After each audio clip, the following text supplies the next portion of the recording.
నుంచి క్రమశిక్షణ కలిగిన చంద్రబాబు నాయుడు గారి దగ్గర, లోకేష్ గారి దగ్గర పనిచేస్తున్నా. పంపిస్తావా? పార్టీ చెప్పిందని వెనక్కి వచ్చినాం, లేకపోతే మీ మనుషులు ఇంచి గదలనిచ్చాడు. తర్వాత రాత్రి నా సోదరుడు జిల్లా తెలుగు యువత ఉపాధ్యక్షుడు నాకు వెన్నంటే ఉన్నాడు, సుదర్శన్ రెడ్డి షాపు రాత్రి 1 గంటలో పోయి ధ్వంసం చేపిస్తావా? అదేవిధంగా ఎన్టీఆర్ సర్కిల్లో లోకేష్ గారి బర్త్డే కోసం కటౌట్ పెడితే కటౌట్ను దించుతావా? నువ్వు తెలుగుదేశం పార్టీ సంస్కృతి నీకు తెలుసా?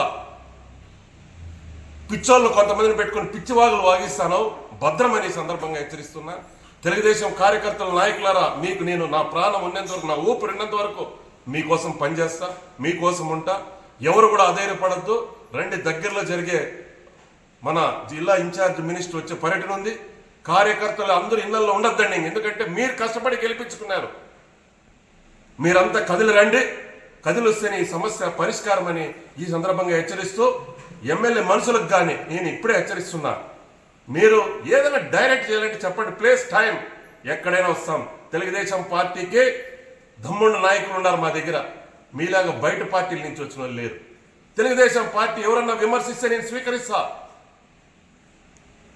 నువ్వు తిట్టినా తిట్టించుకుంటా, కొట్టినా కొట్టించుకుంటా, కానీ తల వంచను. ఇప్పటికైనా